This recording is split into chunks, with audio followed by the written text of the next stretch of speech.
आज हम बात करने वाले हैं एक ऐसे आइडिया की जो हमारी मॉडर्न दुनिया की बिल्कुल नींव में है, ह्यूमन राइट्स। पर यह कोई नया विचार नहीं है, बल्कि इसके पीछे है गरिमा की हजारों साल लंबी एक यात्रा। तो ह्यूमन राइट्स, हम सब ये शब्द सुनते हैं, पर कभी सोचा है कि ये विचार, ये आइडिया कि हर इंसान कुछ बेसिक अधिकारों के साथ पैदा होता है, ये आखिर आया कहाँ से? देखिए, ये कोई एक रात में नहीं आया। आइए इसके पीछे की पूरी इंटेलेक्चुअल जर्नी को समझते हैं। तो हमारा सफर कुछ ऐसा रहेगा।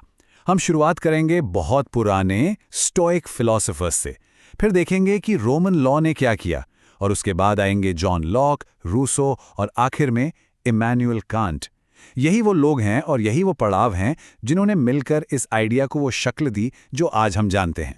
तो चलिए कहानी शुरू करते हैं एकदम शुरुआत से, स्टोइक दार्शनिकों के साथ, क्योंकि यहीं पर प्राचीन ग्रीस और रोम में बराबरी का पहला बीज बोया गया था।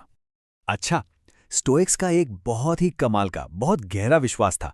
वो मानते थे कि दुनिया के सारे इंसान, चाहे वो कोई भी हो, कहीं से भी हो, सब एक ही यूनिवर्सल रीजन का हिस्सा हैं। मतलब हम सब कहीं ना कहीं एक कॉमन लॉजिक, एक कॉमन चेतना से जुड़े हुए हैं। एक तरह की अदृश्य डोर है जो हम सबको बांधती है। अब जरा सोचिए, ये कितना बड़ा, कितना रेवोल्यूशनरी आइडिया था उस जमाने के लिए। स्टोइक्स ने साफ साफ कहा कि देखो, नेचर ने सबको बराबर बनाया है, चाहे कोई राजा हो या कोई गुलाम, दोनों के अंदर एक ही तरह की नैतिक समझ होती है। उस दौर के समाज में, जो पूरी तरह से क्लास पर बटा हुआ था, ये कहना ही अपने आप में एक बगावत थी। और बस यहीं से इंसानी बराबरी की पहली नींव रखी गई। तो ठीक है, आइडिया तो बहुत अच्छा था, पर सिर्फ आइडिया से क्या होता है? उसे जमीन पर असलियत में कैसे उतारा जाए? इसका जवाब हमें मिलता है रोमन साम्राज्य में। यहीं पर पहली बार इन फिलोसॉफिकल बातों को कानून की शक्ल दी गई। रोमन्स ने एक कॉन्सेप्ट डेवलप किया, नेचुरल लॉ, यानी प्राकृतिक कानून। और यह समझना बहुत जरूरी है। इसका सीधा सा मतलब था कि कुछ कानून इंसानों ने नहीं बनाए हैं, वो सीधे नेचर से आते हैं। और क्योंकि वो नेचर से आते हैं, इसलिए वो हर एक इंसान पर बराबर लागू होते हैं, कोई भेदभाव नहीं। तो रोमन्स ने, कह सकते हैं, दो बड़े काम किए। एक, उन्होंने सिविल राइट्स को लीगल फॉर्म दिया, मतलब कागज पर उतारा। और दो, उन्होंने ये प्रिंसिपल बनाया कि कानून के सामने सब बराबर हैं। तो अब अधिकार सिर्फ एक फिलॉसफी नहीं रह गए थे, वो एक असली लीगल सिस्टम का हिस्सा बन रहे थे। एक बहुत बड़ा कदम था ये। चलिए अब कहानी में थोड़ा आगे बढ़ते हैं और आते हैं इतिहास के एक ऐसे मोड़ पर, दी एनलाइटनमेंट। इसे ज्ञानोदय का दौर भी कहते हैं, और ये सचमुच एक धमाके जैसा था। इंडिविजुअल फ्रीडम और अधिकारों को लेकर यहाँ विचारों का एक विस्फोट हुआ। और इस वैचारिक क्रांति का एक बहुत बड़ा नाम था जॉन लॉक। इन्हें फादर ऑफ नेचुरल राइट्स भी कहते हैं। लॉक ने 3 बेसिक नेचुरल राइट्स की बात की। उन्होंने कहा कि हर इंसान को जन्म से ही ये 3 अधिकार मिलते हैं। कोई सरकार, कोई राजा इन्हें छीन नहीं सकता। कौन से हैं वो 3 अधिकार? पहला, जीवन, लाइफ। दूसरा, स्वतंत्रता, लिबर्टी। और तीसरा, संपत्ति, प्रॉपर्टी। लेकिन लॉक यहीं नहीं रुके। उन्होंने एक और जबरदस्त बात कही। उन्होंने कहा कि देखो, सरकार का काम क्या है? इन अधिकारों की रक्षा करना, बस। और अगर कोई सरकार इन अधिकारों को छीनने की कोशिश भी करे, तो लोगों को पूरा हक है कि वो सरकार को हटा दें। यही वो आइडिया है जो आज दुनिया के ज्यादातर डेमोक्रेसीज की जड़ में है। अच्छा, लॉक के बाद एक और बहुत बड़े थिंकर आते हैं, रूसो। और इन्होंने डेमोक्रेटिक राइट्स की थियरी को एक बिल्कुल नई दिशा दी। रूसो का मेन आइडिया ये था कि असली पावर, असली ताकत किसी राजा या सरकार में नहीं होती, वो होती है जनता में, द पीपल। उन्होंने कहा कि कोई भी कानून तभी लेजिटिमेट है, तभी सही है, जब वो लोगों की कलेक्टिव इच्छा, जिसे उन्होंने जनरल विल कहा, से मेल खाता हो। इसका मतलब साफ था कि लोग सिर्फ रैयत नहीं हैं जिन पर राज किया जाए, बल्कि वो गवर्नेंस का, शासन का एक एक्टिव हिस्सा हैं।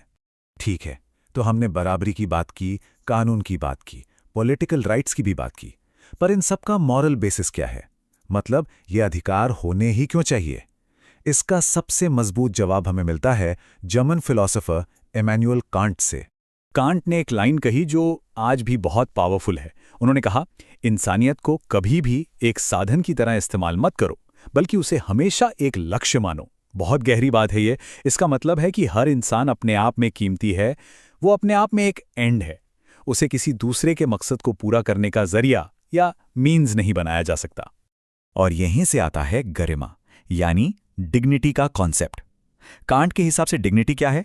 ये हर इंसान की एक अंदरूनी वैल्यू है, एक इनहेरेंट वर्थ है, और ये आती है उसकी मोरल फ्रीडम से।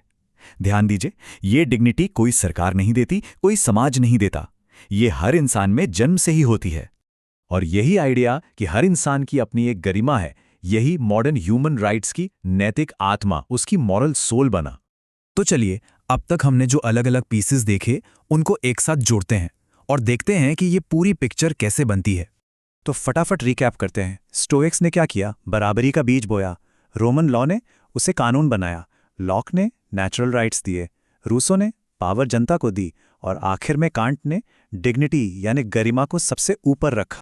तो जो सबसे जरूरी बात है समझने की, वो ये है कि आज हम जिस ह्यूमन राइट्स मूवमेंट को देखते हैं वो कोई अचानक नहीं आया है। ये सदियों की, हजारों सालों की इस इंटेलेक्चुअल जर्नी का नतीजा है। और एक और बात, अक्सर ये कहा जाता है कि ये एक वेस्टर्न आइडिया है, लेकिन जब हम इसकी जड़ों को देखते हैं तो समझ आता है कि ये सिर्फ वेस्ट का नहीं, बल्कि इंसानी गरिमा के लिए एक ग्लोबल इंटेलेक्चुअल रेवोल्यूशन है, एक ऐसी विरासत जिस पर हम सबका हक है। तो इस पूरी बातचीत को हम एक सवाल पे आकर ख़त्म करते हैं। इंसानी गरिमा की ये जो हज़ारों साल की यात्रा है, क्या ये आज पूरी हो चुकी है? या फिर ये लड़ाई, ये संघर्ष आज भी उतना ही ज़रूरी है जितना पहले था? इस पर सोचने की ज़रूरत है।